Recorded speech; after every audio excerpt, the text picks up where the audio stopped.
Conciencia. Muchas veces nos hemos preguntado ¿qué es la conciencia? Y según el diccionario es el conocimiento que el ser humano tiene de su propia existencia, de sus estados y de sus actos. Pero estar despierto no es suficiente para vivir en conciencia y ello nos lleva a hacernos muchas más preguntas acerca de ella. Para aclararnos un poco en unos minutos, Emilio Carrillo nos hablará sobre este tema, la conciencia. Lo tendremos enseguida con nosotras y cuando empiece su sección, porque gracias que hemos podido conseguir unos minutitos para la entrevista, porque va muy atareado y ha tenido el placer de poderse escapar, y lo tendremos dentro de unos minutos. De momento vamos a hacer la sección de... ¿Vamos a ir empezando? Sí. Como todas las semanas, estáis escuchando el programa de radio Siempre y Adelante, de 12 a 1 de mediodía en Radio Canal Barcelona 106.9. Os recordamos también que podéis escuchar todos los programas de nuevo a través de la web www.siempreadelantefc.com, a la que os podéis suscribir y manteneros así informados y al día de los programas semanales y de las novedades que vayamos introduciendo, porque vamos a empezar a introducir novedades. Reiki en su vida. La escuela especializada en Reiki que te acompaña a conectar con tu paz interior patrocina este programa. Y vamos a comenzar con el Spa y Salud, donde Carmen hoy nos va a hablar de una de las emociones de una de las tipologías, que es muy emocional. Y después Emilio Carrillo nos hablará acerca de la consciencia. Y para finalizar, como siempre, con los minutitos de humor. Vamos a hablar hoy de una de las tipologías, que es la tipología, una tipología de agua, que es la tipología de cáncer. Recordamos también, quiero recordar que lo de las tipologías, para hablar de las tipologías no es para encasillar a las personas, no es para ponerles una etiqueta, sino más bien para entender. Y también hay algo importante, que es que nosotros venimos con una esencia, venimos con una estructura para vivir determinadas situaciones, para ir aprendiendo de ellas y ir aprendiendo a gestionarlas. Y esa propia estructura es a la que hemos de volver para después de ahí poder disolvernos y ofrecernos a los demás. Uno no puede ofrecerse a los demás si no tiene una conciencia de quién es y qué hace y qué herramientas tiene y qué dones le puede facilitar. Entonces, primero conócete a ti mismo y a partir de ahí puedes disolverte para entonces poder hacer un servicio a la humanidad. Si no sabemos quién somos, no sabemos qué podemos ofrecer, no sabemos qué podemos dar, qué es lo que vamos a ofrecer a los demás y qué es lo que los demás pueden esperar de nosotros, ¿verdad? Pues bien, en esa tipología, es una tipología, como decimos, de agua. ¿El agua qué es? El agua son los sentimientos.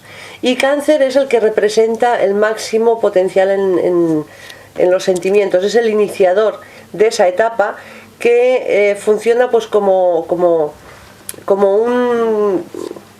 un iniciador en el tema de los sentimientos. Cáncer es muy, como el agua misma, es muy voluble, o sea, es adaptable y se adapta a las circunstancias y a los movimientos que hay alrededor, porque va rodeando con esa facilidad que tiene, va rodeando la situación hasta hacerla completamente suya. De ahí que muchas veces tengamos la sensación de que nos sentimos agobiados o absorbidos por esa personalidad que tiene cáncer y esa facilidad para atraernos y para rodearnos con su agua y hacer que dependamos de alguna manera, crear una dependencia o una interdependencia con ellos. Pero es su necesidad, es su propia esencia, la de abrazar, y con ese abrazo, pues claro, a veces es un abrazo que parece que te ahoga, pero que realmente lo hacen con la intención de abrazarte, de protegerte y de tenerte para ellos por esa dependencia suya que la proyecta en los demás. Entonces es muy tímido, porque es muy tímido, pero a la vez es adaptable, o sea que se puede adaptar en una conversación, se puede adaptar en cualquier situación donde se le requiera. Pues si es reír, si es llorar, y si es cantar, pues si hay que cantar, se canta. También son los soñadores. Son soñadores natos y tienen una capacidad extraordinaria para crear un mundo en su imaginación en el que son felices, en el que brilla pues la armonía, el amor, es como un cuento de hadas, es como vivir en un cuento de hadas, y tienden a evadirse a ese mundo que ellos crean, porque la realidad realmente les es agresiva. Entonces, claro, a veces decimos, es que los cánceres son muy secos o son muy cortantes, pero claro, es que cuando tú les sacas de ese mundo donde son tan felices y de golpe les estás hablando y les haces aterrizar, pues es como que es un shock muy fuerte y entonces pues claro, contestan de esa forma seca y agresiva diciendo, a mí no me saques de mi mundo de fantasía, porque allí yo era feliz y aquí me cuesta adaptarme, me cuesta vivirlo.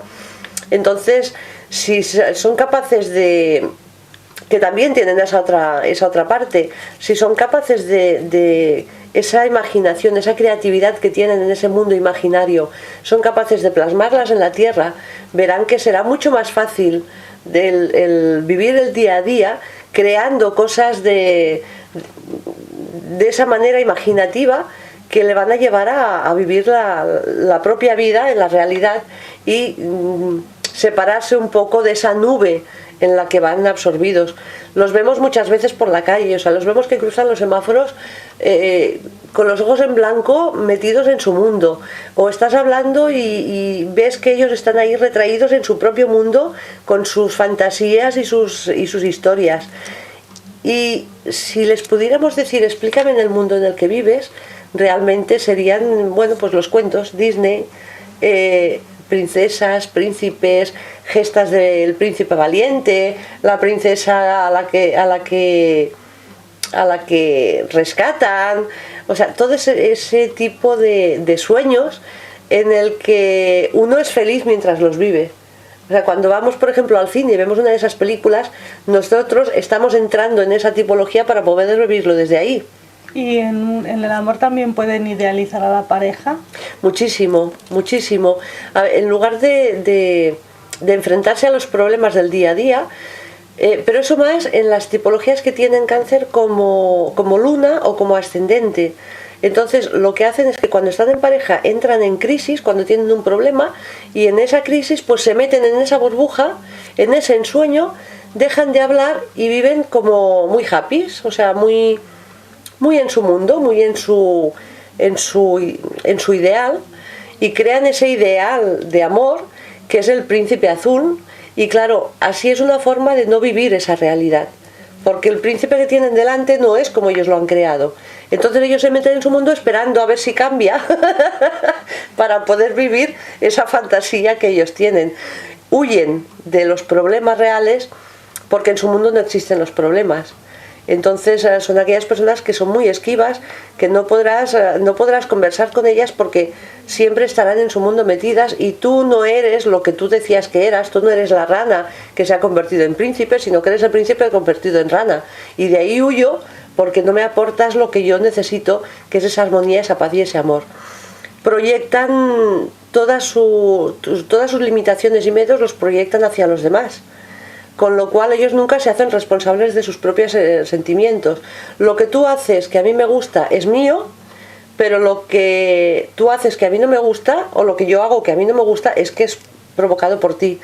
Entonces es una proyección continua hacia los demás y por los demás. Y en el valor son los que cuidan mucho a los demás. Ahí estaba. Porque yo tengo un amigo que es cáncer y a veces vamos a tomar algo y vigila que no te pise el coche, vigila el escalón, vigila, y todo el día me va cuidando. Sí, porque en el valor son las eternas madres. Pero las eternas madres protectoras que llegan hasta el punto de asfixiar. Pero sí que es cierto que se preocupan por todo, por todos. La humanidad es su familia. Entonces para ellos la familia es mucho más amplia que su propia sangre, y incluso son de la familia los animalitos. Es como que todo lo que hay que tiene vida es mi familia, entonces lo voy a cuidar, lo voy a mimar, lo voy a proteger, se preocupan por ti, pasa por aquí, siéntate, ¿qué quieres tomar? O sea, es un amor un cariño tan de estar por ti, que se olvidan de ellos mismos para ofrecerte ese abrazo y esa protección. Son los que abrazan. Cuando tú das un abrazo, realmente estás dando un abrazo de cáncer. Tú estás abrazando al mundo, ellos abrazan al mundo. Y esa es una cualidad impresionante que todos deberíamos sin más no agradecer, porque es la necesidad esa de transmitirte su amor a través de ese abrazo y esa protección. El primer momento cuando las mamás abrazan al niño, ese es un momento de cáncer, donde le están transmitiendo los sentimientos, todo el amor, todo el cariño que son capaces de sentir, y lo están plasmando en el alma de ese niño para que reconozca esos momentos en los que reconozca esa familia humana a la que pertenece. Y hay mucho más que hablar de las tipologías de cáncer. ¿Y cómo puede salir una persona que tenga la limitación, la crisis, la luna en cáncer para gestionarla? ¿Cómo puede hacer? Una de las cosas que los limita, porque claro, que sueña igual no es ni consciente de que él está soñando en su propio mundo. No, porque ya desde pequeñito se crean su mundo imaginario. Entonces ellos viven con sus personajes imaginarios, crean personajes a los que están viendo que son imaginarios, y ahí es donde tienen dificultad para definir si lo que están viendo es su ensueño o lo que están viendo realmente es su guía, o son esos guías que tenemos todas las personas. Entonces salir de ahí es aprender a discernir, es la voluntad de decir, cojo mi ensueño, porque saben que están ensoñando, y transmito eso, lo traslado a la realidad para crear esa realidad en lugar de tener que huir de ella. Decido cambiar las cosas, pero con responsabilidad y con conciencia. Decido cambiar eso que hay en la vida que a mí no me gusta y que me provoca esa huida, y me enfrento a ella para poder cambiarlo y crear ese mundo, en lugar de hacerlo en la burbuja, hacerlo en la realidad. Entonces es sentarme, es reflexionar, es meditar, y es decir, bueno, ¿qué es lo que no me gusta del mundo? ¿Qué es lo que me provoca esa huida? Enfrentarme a ello y a ver cómo puedo cambiarlo. Y seguro que le salen cosas súper creativas, además cosas muy bonitas para poder hacerlo, y con mucho cariño y con mucho amor, porque en definitiva ellos están para abrazar al mundo. Entonces todo lo que ellos hagan va a ser un aporte a la humanidad muy de amor y muy de familia. Otra de las cosas que les pueden ayudar cuando se encierran en su propia familia, porque a veces lo que hacen es que sus amigos cercanos y su familia los abrazan tanto que los asfixian. Entonces no tienen capacidad, todo lo que no sea de mi familia propia, ya no me pertenece, o sea, ya me crea una indiferencia. Entonces es bueno ampliar, porque tu valor es el ver en la familia, en todo, absolutamente en todo el mundo, en todos los animales, en todas las creaciones, y entonces ir viendo a esa familia, ampliando esa familia, irás soltando esa cuerda, ese abrazo fuerte que tienes, que está asfixiando a los que tienes alrededor, les irá dejando respirar, a la vez que irás ampliando esa capacidad de amar y esa capacidad de abrazar al mundo. Entonces son ejercicios que requieren sentarte, bajar a la tierra y empezar a analizar qué es lo que hay que te está bloqueando. También, bueno, es que hay muchísimas cosas. Los cáncer también puede llegar un momento, las tipologías que tienen esta ascendente o esta luna, llega un momento en que sienten indiferencia por la vida ya no tiene sentido, y entonces el volcarme a los demás es la única manera de yo mantenerme en ella. Entonces cuando tú reconocer que en esta vida tú eres importante, que en esta vida tú eres tan importante y tan necesario como cualquiera de los demás, y que tienes el derecho y mereces vivir tu propia vida y tus propias experiencias, y puedes equivocarte, porque no hay equivocaciones, no hay errores, sino que simplemente hay experiencias vividas que a veces se sienten con más dolor o menos, pero que todo es una parte muy hermosa de todo este trayecto que estamos realizando. Y ahora sí, creo que se me está acabando el tiempo, sí. Con lo cual vamos a hacer el poema desde el paradigma que yo siempre digo del no juzgar, simplemente reconocer, de la tipología de cáncer.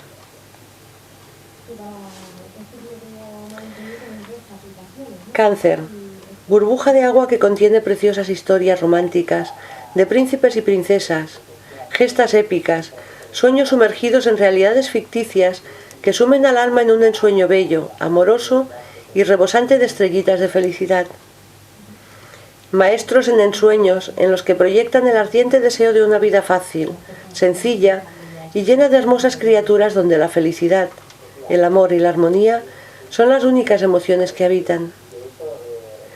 Cáncer, abanderados de sentimientos portadores de esa mágica ilusión que en la inconsciencia permanece escondida y que tímidamente y con dulzura se ejercitan en la conciencia para transportarla y cambiar con creatividad esa realidad que les invita a evadirse. Cáncer, madre incansable que abraza al mundo con los brazos abiertos para acoger amorosa y delicadamente a todas las criaturas que en él conviven, aunando a toda manifestación creada en un único ser, una única familia, a la que persisten en proteger con su generoso abrazo de amor. Así que por favor te pido que si en algún momento tu persona se siente herida por mis actos o palabras, recuerdes que los sentimientos que en tu corazón anidan han sido grabados por el abrazo de otra agua igual a la mía, que como madre te ha abrigado, amado y protegido, para que no quedaras sola al nacer en esta vida desprotegida. Recuerdes que en mi ausencia estoy recreando un mundo perfecto, feliz y lleno de vida en el que puedas de nuevo encontrar tu alegría perdida. Y recuerda que como ante un espejo, tu alma se refleja en la mía, para que puedas reconocer las proyecciones de tu agua perdida y mostrarme con ella cómo se traen los sueños a la realidad de la vida, desde la luna del alma, para que yo así pueda cambiar la mía. Y por favor te pido, si en algún momento me ves con miedo, indiferente a la vida, huida hacia el futuro o con exceso de celo de personas y seres que cerca de mí habitan, me recuerdes la verdadera esencia de mi alma para que pueda volver a reconocerla y volver a amarla. Emilio Carrillo es economista, profesor universitario en diversas universidades españolas y extranjeras, en la política, vicealcalde de la ciudad de Sevilla, entre otras distinguidas posiciones. Emilio experimenta una profunda transformación en su interior y en su vida a raíz de una experiencia cercana a la muerte. Ello le llevó a una profunda comprensión del ser humano como interdimensional, inmortal y divino. Y Emilio es autor, yo he leído bien, Emilio, nada más y nada menos que de 56 libros. ¿Cuántos libros has escrito? ¿56? Bueno, yo antes que nada, muchas gracias por invitarme. Buenos días, Emilio. Pues agradezco un montón. Y sí, a nosotras de que hayas venido, estamos encantadísimas. Muchas gracias. Y efectivamente, son 56 libros. Es verdad que algunos son con coautor, pero vamos, la mayoría son libros individuales. Eso sí, una gran parte forman parte de mi antigua vida. Es decir, son temas relacionados con la economía, con la hacienda pública, con el desarrollo económico y en ámbitos que son concienciales y espirituales, que a los que me dedico hace de una parte de mi vida para acá, como tú has señalado, creo que son 13, ¿no? Lo tengo muy claro, creo que son 13 de los 56. O sea que en tu vida hay una gran diferencia entre un antes y un después. Sí, mi vida, sí es cierto que cuando era jovencito, allá con 14, 15 años, yo tenía una firme vocación espiritual. Y no me fui al seminario de milagro, sino llegué a ser porque, a pesar de tener 15 y 16 años, tomé conciencia de que el celibato no estaba hecho para mí y que no iba a ser capaz de gestionar la sexualidad en celibato, y es por lo que no me fui al seminario. Si no me hubiera ido al seminario claretiano, al colegio Claret que yo estudiaba, y ahí ya empecé por otro derrotero. Es decir, ya empecé fundamentalmente a orientar una vocación de servicio público que me llevó a la política. Después también hice oposiciones y he estado trabajando mucho tiempo en la administración pública y en la universidad. Y en el año 2000, es decir, ya tenía 42 años, en un viaje a América Latina topé con un libro llegó a mi vida, el Kybalión, los principios herméticos. Y ahí es donde comencé una nueva andadura. Es como recuperar aquello que había dejado en la juventud, recuperarlo. Empecé a reflexiones interiores, publiqué un primer libro, Los Códigos Ocultos, que tiene mucho que ver con los principios herméticos, y ahí comencé una nueva andadura. Y esa andadura me llevó a ir soltando cosas. Entre el 2008 y 2009 solté todo, solté la universidad, solté la actividad política, mi vida se fue por otro derrotero, y cuando yo creía que ya estaba reencauzada, pues tuve una experiencia de un accidente que, con una fractura de peroné de una caída de una montaña, originó una trombosis que me impactó en el pulmón, un infarto pulmonar, Y en fin, eso me quedó prácticamente liquidado y con un pie en el otro barrio. Y se produjo esa experiencia cercana a la muerte que tú citabas, que eso fue el 29 de noviembre del 2010. Es decir, yo llevaba 10 años ya por derroteros espirituales, pero claro, eso lo intensificó de una forma tremenda. Y además me dejó fuera de juego durante 10 meses. Son 10 meses que estuve en mi casa, en silencio, no podía moverme por prescripción médica y con mucha meditación, con mucha introspección. Y cuando salí de ese proceso, ya es cuando fundamentalmente la dinámica de vida que actualmente tengo, que es viajar mucho, compartir con mucha gente, siempre en temas espirituales, concienciales. Y bueno, y la vida ha hecho incluso que venga a Barcelona a dar clases de espiritualidad, ¿no? Lo cual en aquella época era para mí algo absolutamente imposible, no imprevisible. Pero la vida da sorpresas continuas. Qué bueno. Es bonito estar abierto a la vida y que te vaya dando sorpresas, ¿verdad? Es tan bonito como difícil para la mente. Sí. A la mente le cuesta mucho trabajo confiar en la vida. Para mí ha sido una lección muy importante, me ha costado trabajo aprenderla. A mí me gusta decir que los seres humanos queremos andar por la vida como Tarzán se mueve por la selva, que es que va de árbol en árbol, y es verdad que va muy rápido en las películas, pero es curioso porque siempre tiene la liana en una mano, y cuando va llegando al otro árbol, coge la liana, va con la liana en la mano derecha, coge la nueva liana con la mano izquierda, pero hasta que no tiene cogida la de la mano izquierda, no suelta la de la derecha, para evitar caerse al suelo. Bueno, pues andar así por la vida es andar mal. En la vida hay que andar soltándose de la liana, es decir, tienes que soltarte antes de coger la otra y confiar en la vida. Y como intentes tener todo bajo control, no, la vida no funciona así, no funciona así. Hay que atreverse a lo desconocido. Hablas de conciencia. Cuéntanos un poco qué es la conciencia, porque claro, la conciencia hay mucha gente que hay mucha controversia con lo que es el estar despierto, el estar consciente. ¿Qué es realmente la conciencia? Sí, el término conciencia, Carmela, es un follón, porque en las traducciones, sobre todo de libros extranjeros, no se ponen de acuerdo si es conciencia, si es consciencia, porque esa S dichosa está en castellano, pero no está en inglés, pongamos por caso, ¿no? Entonces, a la hora de hablar aquí, ¿de qué estamos hablando exactamente? Estos días que he estado con amigos de la Sociedad Teosófica aquí en Barcelona, celebran el 20 y tantos de agosto, se celebra en Barcelona el Congreso Europeo de Teosofía, que no se celebra ninguno aquí desde antes de la Guerra Civil, me parece que hace 80 y tantos años. Y el Congreso en su lema habla de la conciencia, sin S. Y yo hablaba con ellos, digo, no, pero vosotros lo que queréis hablar es de la conciencia, con S. Y dice, pero exactamente cuál es la diferencia, dice, porque hay una cierta confusión. Esa confusión ha sido incluso promovida por el diccionario de la Academia de la Lengua, porque hasta épocas relativamente recientes no se hacía bien la diferenciación. Hoy sí, hoy está muy bien diferenciada y a mí me gusta hablar, por tanto, de conciencia con S. La conciencia sin S, dice hoy el diccionario, que hace referencia a cuestiones morales, que tienen que ver con el bien y con el mal. A mí personalmente las cuestiones morales no me interesan. Y la dualidad creo que tenemos que irla superando, ¿no? Y por tanto, lo bueno, lo malo, hay que andar con cuidado en ese terreno, que es un terreno pantanoso. Sin embargo, la conciencia con S, dice el diccionario, que es, por un lado, la capacidad de conocerse uno mismo y la capacidad de conocer la realidad que te rodea e interactuar con ella. A mí me parece que la potencia del término es tremendo, porque además el conócete a ti mismo ha sido una máxima de muchas corrientes espirituales y filosóficas desde hace multitud de tiempo, ¿no? Aquellos sabios de la Grecia clásica que en el siglo VI a.C., es decir, por tanto hace más de 2500 años, construyeron el templo dedicado a Apolo en la localidad de Delfos, cerquita de Atenas, donde ubicaron el oráculo de los dioses, es decir, donde teóricamente la gente podía ir para entrar en contacto con la divinidad. Lo que colocaron en el pronóstico de entrada fue precisamente esta frase, conócete a ti mismo. Y con eso está relacionado la conciencia. Me parece muy, muy importante. Pues mejor le ponemos la S. Sí, yo creo que aunque sea una letra más y en Andalucía sea un follón, porque en Andalucía hay todo hablar de conciencia, consciencia, eso sí que es un follón, pero sí, es con S. Y Emilio, ¿cómo sabe una persona si está viviendo con conciencia o no? La conciencia, tal como he compartido y acudiendo al diccionario, fundamentalmente es conocerse a uno mismo. El conocimiento de uno mismo empieza por una premisa que no es ni mucho menos el final del camino, sino el principio, que es saber que tú eres conductor y coche, me gusta decir. Eso así dicho a la gente la desconcierta, conductor y coche. ¿Eso qué significa? Bueno, pues significa que lo que es nuestro yo físico, mental y emocional, eso que miramos en el espejo y nos vemos, y que nos observamos a nosotros mismos, vemos nuestras emociones, nuestros pensamientos, ¿no? Eso es el coche.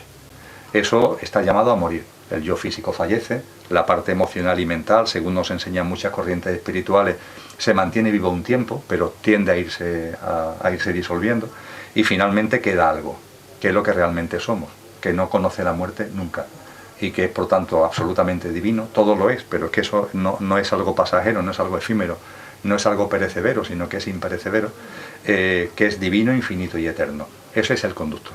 Por tanto, cualquier ser humano es un conductor encarnado en un coche que le sirve para experienciar la experiencia humana, para vivenciar la experiencia humana. Decía, por ejemplo, Pablo de Tarso, San Pablo, en la carta a los tesalonicenses, dice: el ser humano es cuerpo, alma y espíritu. Él engloba en el cuerpo todo lo que tiene que ver con el yo físico, mental y emocional. Y en la parte del conductor hace una diferenciación importante entre alma y espíritu. Pero ha habido corrientes espirituales que van más allá y que nos hablan, por ejemplo, de 7 componentes. Es decir, la parte del coche, la teosofía, de la que hemos hablado hace un momentito, habla de 4 componentes pertenecientes al coche y 3 componentes pertenecientes al conductor. Para mí, conocerse uno mismo, vivir con conciencia, es tomar conciencia de que eres conductor y eres coche, y que el coche es algo efímero y pasajero y el conductor es lo que va a seguir vivo, y a partir de ahí intentar, por lo menos intentarlo, vivir como conductor. No vivir como coche, sino vivir como conductor. Y eso significa confiar en la vida, lo que hemos hablado antes de la diana, eso significa confiar en la vida. Eso significa saber que la muerte no existe, y eso significa, desde la conciencia de que la muerte no existe, perder el miedo a la muerte y perder el miedo a la vida. Porque la gente, cuando tiene miedo a la muerte, también tiene miedo a la vida. Considera que la vida es una especie de francotirador que en cualquier momento te da el susto, bien a ti, bien a un ser querido, y la gente anda por la vida no viviendo, sino sobreviviendo. Bueno, además todo lo que nos va llegando de todas partes es como para tener miedo de moverte por aquí, de ir por allí, de que va a pasar eso, de que va a pasar... No nos intentan quitar el miedo, sino que parece que lo están potenciando. Hombre, hay un sistema socioeconómico, ese sistema socioeconómico está dominado por una élite. Yo no entro para nada en teorías conspirativas, pero como economista que soy consciente de que hay una élite socioeconómica que maneja el sistema, que lo dirige, que lo controla, y que tiene un empeño en controlar y dominar a la humanidad. Y esa élite conoce muy bien cómo hacerlo. Y el caldo de cultivo para controlar a la gente, para tenerlo en la palma de la mano, es siempre el miedo. Es decir, la incertidumbre, la inseguridad, el miedo es el caldo de cultivo. Una persona, cuando vive una vida más equilibrada, más armoniosa, más segura, donde los miedos, la incertidumbre no están tanto, esa persona empieza a elevar la perspectiva, empieza a mirar a otro sitio, empieza a mirar otras cosas que tienen que ver con la conciencia, con la espiritualidad. Pero claro, no sé, tú miras a mucha gente joven actualmente, ¿no? Joven entre comillas, 30, 35 años, joven entre comillas, por tanto. Y claro, están con la incertidumbre, con, bueno, ¿y qué hago? ¿No? ¿Y por dónde encauzo mi vida? Y un trabajo, pero te dura nada, y además mal pagado, con horarios tremendos. Entonces, toda esa incertidumbre, esa inseguridad y ese miedo, lo que hace es que favorece que la gente sea más manipulable, ¿no? Es algo, por tanto, que el sistema favorece. Pero en cualquier caso, eso es así, y también, entre comillas, sin quererlo, ellos nos están haciendo un favor, porque a mí me gusta decir que hay un experimento en los laboratorios que es la rana hervida. Cuando una rana... No lo sé. Sí, pues, es precioso, porque hombre, con el mayor respeto a los animales, en que le hacemos una salvajada, por tanto, desde el mayor respeto y la compasión hacia los animales. Es simplemente un recipiente con agua natural, y una rana. Echamos la rana en el recipiente y la rana chapotea, está a gusto. Segunda parte del experimento, lo que hacemos es que hervimos el agua, y una vez que está hirviendo echamos a la rana en el agua. La rana lo que hace es que salta, brinca para huir del recipiente.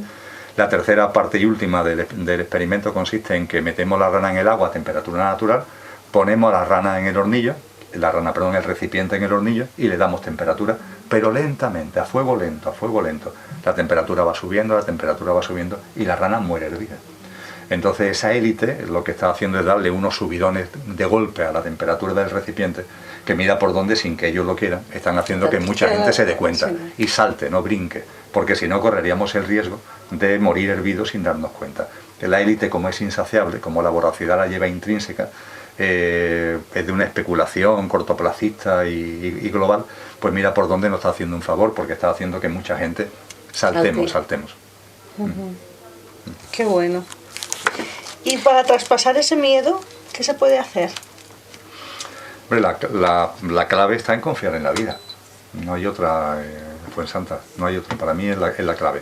El darte cuenta de que la vida no hay nada casual en ella, darte cuenta de que todo lo que ocurre en tu vida y en el mundo tiene un sentido profundo, que todo tiene su porqué y su para qué, que todo encaja y que todo, en definitiva, lo que va apareciendo en tu vida y en la vida de los demás va orientado a tu proceso de conciencia, a que te des cuenta de cosas, a que te desarrolles como persona y a que crezcas como persona y a que te desarrolles espiritualmente, todo. Y la confianza en la vida no es un acto de fe. La confianza en la vida, tal como lo percibo, es sentido común. Yo creo que si tuviéramos sentido común, confiaríamos en la vida. Lo que pasa es que, como se suele decir, el sentido común es el menos común de los sentidos. Pero es que observando la naturaleza y observando, por ejemplo, el firmamento, es tan evidente, ¿no?, que todo está en su sitio. Cuando observa, por ejemplo, ese cosmos, ¿no?, del que tenemos tantísima información actualmente, ¿no?, donde, bueno, pues nosotros estamos en un planeta, pero el planeta está dando vuelta a un sol y el sol es una estrella que da unos ciclos maravillosos en la galaxia, donde hay 500 millones de estrellas más, ¿no?, y el sol se mueve por ella a enormes velocidades, pero todas las demás estrellas lo hacen también, y no se chocan, y tienen circuitos perfectos y ciclos perfectos, y te das cuenta de que ese 500 millones de estrellas, entre ellas el Sol, pertenecen a una galaxia que es una entre 7.000 millones de galaxias, todas las cuales tienen cada una de ellas cientos de miles, incluso billones de estrellas, ¿no?, y que se mueven por el universo en ciclos perfectos y a velocidades gigantescas, ¿no? Entonces ves que todo encaja, que todo encaja, ¿no? Entonces el ser humano que mira ese firmamento, que mira la naturaleza, ¿no?, y es capaz de decir, aquí hay algo que no funciona, aquí hay algo que hay que cambiar, esa persona no tiene sentido común. Si es que claro, esto lleva así miles y miles y miles de millones de años, ¿no? Entonces hay gente que me dice, vale, ahí todo encaja, pero mi vida no. Y a mí me gusta decirle, ¿qué pasa? Que tú eres una singularidad de espacio-tiempo, que todo está en tu sitio menos tú, que es lo que ocurre aquí. ¿No será? El sentido común te lleva a decir, no, todo está en su sitio, incluso mi vida. Y a partir de ahí, pregúntate por qué están pasando cosas, porque no son casuales, tienen su sentido profundo. Y eso cambia por completo la visión de la vida, claro. Y la confianza hace que pierdas el miedo. A partir de ahí también tengo que hacer algún paso para cambiarla si hay algo que no me encaja. Pues claro, si todo está en su perfecto sitio, yo si cambio algo, dejará de estarlo. Claro, yo cuando tuve, por ejemplo, la experiencia cercana a la muerte, lo primero que hice una vez que salí de ella, intentar sanarme. De mí salía el sanarme, ¿no? Una vez que estaba en proceso de sanación, yo viví una experiencia que yo la llamo la innecesariedad de hacer. Es decir, en un momento concreto, la experiencia cercana a la muerte fue el 29 de noviembre del 2010, y allá por marzo del 2011, ya llevaba unos meses en silencio, retirado, me di cuenta de que no es necesario hacer nada. Digo, vamos a ver, si yo cuando nací me hubieran metido en una habitación y no hubiera salido de ella, como la obra de Calderón de la Barca, ¿no?, el gran teatro del mundo, y no hubiera salido de ella en toda mi vida, ¿hubiera pasado algo a la humanidad? ¿Le hubiera pasado algo al universo? Pues no pasa nada. No es necesario que hagan nada. Y me quedé ahí como en blanco, ¿no?, durante un tiempo. Y bueno, el proceso de meditación y de reflexión me llevó después a algo que está cargado de sentido común. Vale, no es necesario hacer nada, pero si estoy aquí, será para hacer algo. Si no, ¿para qué voy a estar aquí? ¿Para qué me he encarnado como ser humano? Será para algo, ¿no? Entonces me di cuenta de que hay algo tremendamente importante, que es percibir nuestros dones y talentos, las capacidades, habilidades, la vuestra, que se está plasmando en este programa, percibir nuestras cualidades y, como decía muy bien Cristo Jesús en la parábola de los talentos, no guardarlas bajo tierra. Los talentos no los tenemos para guardarlos bajo tierra. Hay que ponerlos en práctica y compartirlos. Y por tanto, el hacer forma parte de la propia vida. Eso sí, vamos a intentar que sea un hacer desprovisto de los líos, de la dinámica de vida esta absurda, donde el sistema nos quiere meter todo el día estresado, todo el día con la lengua afuera, ¿no? Y por supuesto, en ese hacer, tener muy presente lo que es el desarrollo espiritual. Es decir, lo que hablábamos anteriormente de vivir con conciencia e intentar que nuestra vida no esté regida desde el coche, sino que sea el conductor el que coge el volante y los mandos del coche, claro. Y en todo esto, Emilio, la mente, ¿qué hacemos con ella? ¿Qué hacemos con esta mente tan potente que tenemos y tan ajetreada? Hace un ratillo hablábamos del conocimiento de nosotros mismos, del coche y del conductor, que el coche tiene distintos componentes, que el conductor tiene distintos componentes. El ámbito mental es un plano que muchas corrientes espirituales, no digamos ya también ámbitos como la psicología, han estudiado bien. Y lo que se nos dice por todas ellas es que cuando hablamos de nuestro plano mental tenemos que saber que en nuestro plano mental hay dos niveles. Eso no suele pasar desapercibido, pero está muy estudiado y además es muy fácil de comprobar. Hay un nivel que se suele llamar inferior, también denominado mente concreta. Ese nivel inferior o mente concreta, algunos psicólogos dicen que está ubicado en el hemisferio izquierdo del cerebro. Esa mente concreta es la que nos sirve para nuestro día a día, para organizar cosas, para quedar en un encuentro, para tu actividad laboral, para levantarte, para acostarte, para el trasiego de todos los días. En psicología se habla de que es la mente que nos sirve para movernos por lo tridimensional, por nuestro día a día. Ahora bien, junto con ese nivel mental inferior o mente concreta, hay otro nivel, que es la que se suele denominar mente abstracta. Es un nivel superior. Y ese nivel mental es el que nos permite, por ejemplo, reflexionar sobre cosas como las que estamos hablando ahora. Esa mente abstracta es la que te permite preguntarte quién eres, de dónde vienes, a dónde vas, qué es la vida, qué es la muerte, qué es la existencia, qué es el cosmos, cuál es el origen del universo, etcétera, etcétera, etcétera. Las cuestiones trascendentes y existenciales. Para eso tenemos ese nivel superior que es la mente abstracta. A lo largo de la historia de la humanidad se ha utilizado mucho la mente concreta. Y es perfecto, porque tendría que hacerse, habría que llevarlo a cabo. Pero sin embargo nos hemos olvidado bastante de la mente abstracta. Cuando una persona al final del día hace un repaso, por ejemplo, de decir, a ver, durante el día, utilizando la mente, ¿cuánto tiempo está utilizando la mente concreta y cuánto tiempo está utilizando la mente abstracta? El porcentaje a favor de la mente concreta es abrumador. En algunas personas no es que sea abrumador, es que es el 100%, porque pasan los días sin plantearse ninguna cuestión trascendente. Vosotras, yo mismo, no es el caso, porque por nuestra dinámica de vida lo trascendente está muy presente. La humanidad ha desarrollado la mente la mente abstracta hasta ahora muy poquito. Lo ha hecho a través de la espiritualidad, lo ha hecho a través de la filosofía, lo ha hecho a través de la ciencia. Hay que tener en cuenta que estas tres grandes corrientes, aunque aparecen como confrontadas, como enfrentadas entre sí, eso es simplemente consecuencia del dogmatismo que pueda haber en una u otra de ellas. Pero la realidad es que las tres se plantean esas cuestiones existenciales que tienen que ver con la razón de nuestra existencia y de nosotros mismos. Entonces, la humanidad es verdad que la mente abstracta la ha desarrollado, pero muy poquito, muy poquito. Yo creo que ahora mismo nuestro gran reto es desarrollar la mente abstracta. Y en cambio la mente concreta, la parlanchina esta que se ha convertido, que tenemos en la cabeza, que no para de hablar, la loca de la casa, que le llamaba Santa Teresa de Jesús, con muchísima razón, a esa tenemos que tranquilizarla, a esa tenemos que aquietarla, ponerla bajo nuestro mando, cosa que no está, tenemos que reconocer que no está, que hace lo que le da la gana. Entonces, cuando hablamos de la mente, me gusta compartir. Primero, diferenciemos entre mente concreta y mente abstracta. Segundo, a la mente concreta, a tranquilizarla, a callarla e intentar, en la medida de lo posible, ponerla bajo nuestro mando, cosa que no está. Y la mente abstracta, vamos a impulsarla poniendo cada vez más atención a temas trascendentes, viendo vídeos, escuchando programas de radio, haciendo lectura, compartiendo con la gente temas que tienen que ver con esa trascendencia. Y las corrientes espirituales más antiguas y más serias nos dicen cosas que no tienen ni siquiera traducción en los idiomas modernos. Pero, por ejemplo, en sánscrito existe la palabra para hacer referencia al punto de conexión que hay entre la mente concreta y la mente abstracta. Hay un punto de conexión. En sánscrito se llama antakarana. En español no existe el término, ni existe en inglés, ni existe en francés. Pero es curioso que en una lengua tan antigua como sánscrito hay una denominación para esa conexión. Esa conexión es muy importante porque cuando hablamos de nuestro coche y de nuestro conductor, la mente concreta pertenece al coche. Y sin embargo, la mente abstracta está ya en tu yo superior. Está dentro del ámbito álmico, del cuerpo causal que habla alguna gente. De tal manera que la mente abstracta es tu yo superior y la mente concreta es tu yo inferior. Hay gente que me dice, bueno, y siendo conductor y coche y conductor, ¿yo cómo tomo los mandos del coche, Emilio? Yo quiero ser el conductor, quiero vivir como conductor, no como coche. Bueno, pues el quid de la cuestión no es que lo diga yo, está escrito desde hace multitud de tiempo. El quid de la cuestión está en desarrolla la mente abstracta. Pon atención a todas esas cuestiones trascendentes en tu vida. De esa manera hay una conexión entre la mente abstracta y la mente concreta que se llama antakarana, que es una cosa que los seres humanos tenemos en embrión y que en la medida en que va desarrollando la mente abstracta, ese embrión se va abriendo. Los antiguos, mucho antes de Cristo, hablaban de un cáliz o de una flor que se iba abriendo. En la medida en que antakarana se va abriendo, el puente se construye, el puente se desarrolla y tu yo superior empieza por ese puente, por ese cáliz, por esa comunicación, empieza a llover.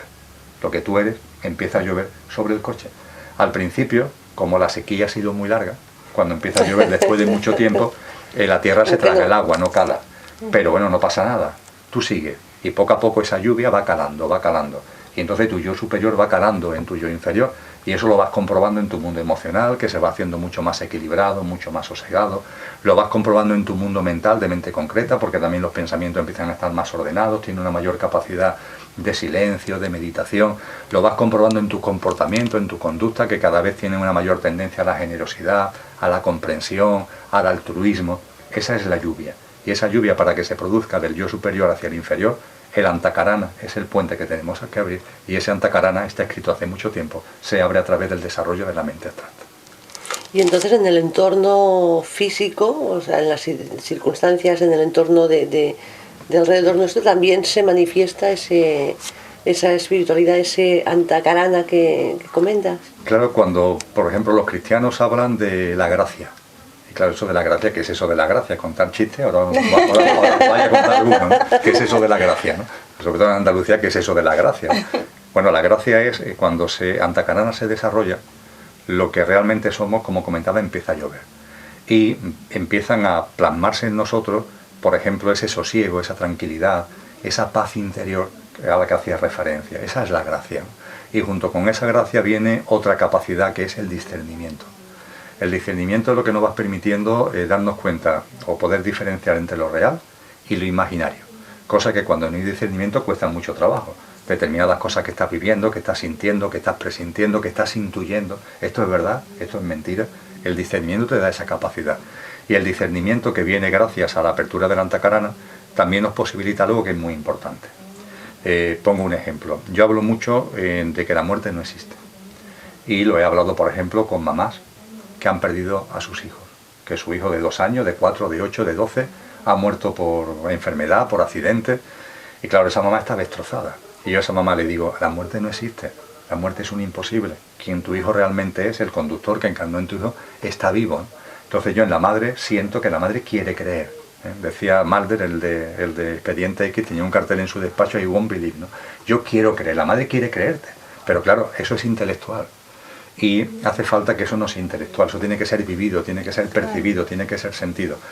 Yo entonces a madre le digo, mira, tienes que meterte por este camino, lee, acércate a gente que te puedan aportar desde el punto de vista espiritual, contempla vídeos, escucha programas de radio que tengan que ver con esto, porque esa va a ser la forma. No es tanto ir al psicólogo para darle vuelta al tema emocional, no. Decía Einstein que un problema no puede ser resuelto desde el mismo plano en el que se provocó. Y esa mamá intenta ir a resolver el problema emocional, que está destrozada, desde lo emocional, y no tienes que irte al plano mental, tienes que desarrollar la mente abstracta, y desarrollando la mente abstracta se abrirá la antakarana, tendrás discernimiento, y entonces cuando esa madre ya habla contigo y ya sientes, ya ves que ya no es un tema intelectual, sino que por fin ella está viviendo que la muerte no existe.